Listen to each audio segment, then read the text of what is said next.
Alors que les négociations pour un accord de paix progressent, Donald Trump appelle ses négociateurs à ne pas se précipiter et l'Iran accuse les États-Unis d'être versatiles. En visite officielle en Chine, le président serbe Aleksandar Vučić a défendu les relations entre Pékin et Belgrade, tout en accusant l'UE de vouloir dicter la politique étrangère de la Serbie. Depuis dimanche, Américains et Iraniens semblent confiants sur la signature d'un accord qui mettrait fin à la guerre déclenchée par Washington et Israël. Le porte-parole du chef de la diplomatie iranienne a affirmé ce lundi lors d'un point presse hebdomadaire que son pays avait fait des progrès sur de nombreux points, mais accuse les États-Unis d'être versatiles. Un cessez-le-feu est actuellement en vigueur après plus d'un mois de conflit qui a fait des milliers de morts au Moyen-Orient et face à l'imminence d'un compromis de paix entre l'Iran et les États-Unis, de nombreux chefs d'État et de gouvernement ne cachent pas leur impatience. Ursula von der Leyen s'est félicitée des progrès de cet accord, tout comme le Premier ministre britannique Keir Starmer. De son côté, le chef de la diplomatie américaine, Marco Rubio, a dit ce lundi attendre une réponse de Téhéran à propos d'un accord qu'il qualifie de solide. Pourtant, malgré des signes de progrès, Donald Trump a tempéré ses espoirs de voir cette guerre prendre fin. Dimanche, il a appelé les négociateurs américains à ne pas se précipiter. Le temps joue en notre faveur, a-t-il déclaré sur son réseau social.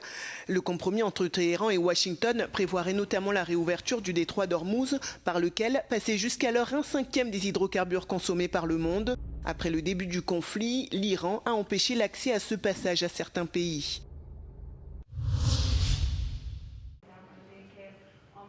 L'Iran a annoncé lundi qu'il percevait des frais pour des services de navigation auprès des bateaux transitant par le détroit d'Ormuz.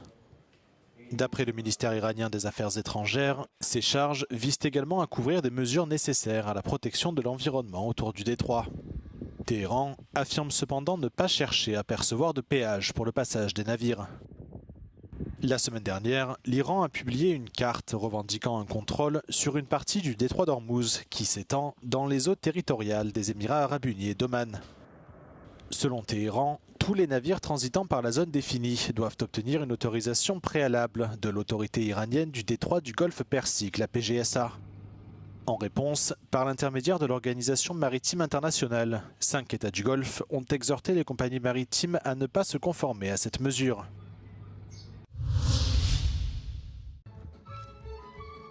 Le président serbe Aleksandar Vučić est arrivé en Chine pour une visite d'État de 5 jours.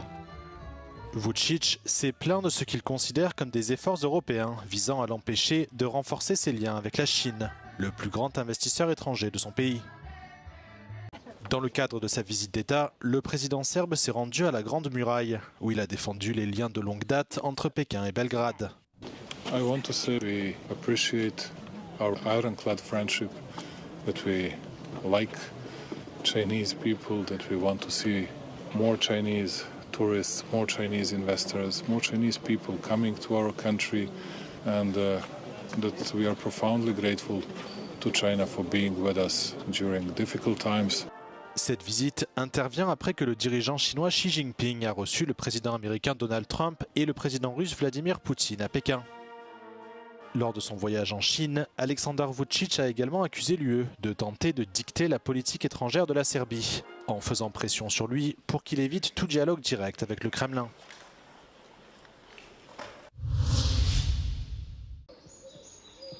L'enquête avance après la mort d'un enfant de 12 ans à Rennes. Un adolescent de 16 ans a été interpellé ce lundi matin et une autre adolescente s'est présentée à la police peu après. Ils ont tous deux été placés en garde à vue selon le procureur de la ville. Pour l'heure, les circonstances de ce drame et le lien entre les mineurs restent encore à éclaircir. Dimanche après-midi, le corps sans vie de l'enfant a été découvert au pied d'un immeuble tout proche de la Vilaine, la rivière qui traverse la ville. C'est un pêcheur intrigué par des cris qui a immédiatement donné l'alerte. Malgré les tentatives de réanimation des secours, le jeune garçon n'a pas survécu. Selon des sources policières, une serviette de bain mouillé était nouée très serrée autour de son cou. Le parquet de Rennes a immédiatement ouvert une enquête pour meurtre sur mineur de moins de 15 ans confiée à la division de la criminalité organisée et spécialisée. Sur place, d'importants moyens sont toujours déployés. Des pompiers plongeurs sondent actuellement la rivière à la recherche d'indices. Dans le quartier, c'est la stupeur et l'incompréhension face à la mort de ce très jeune garçon.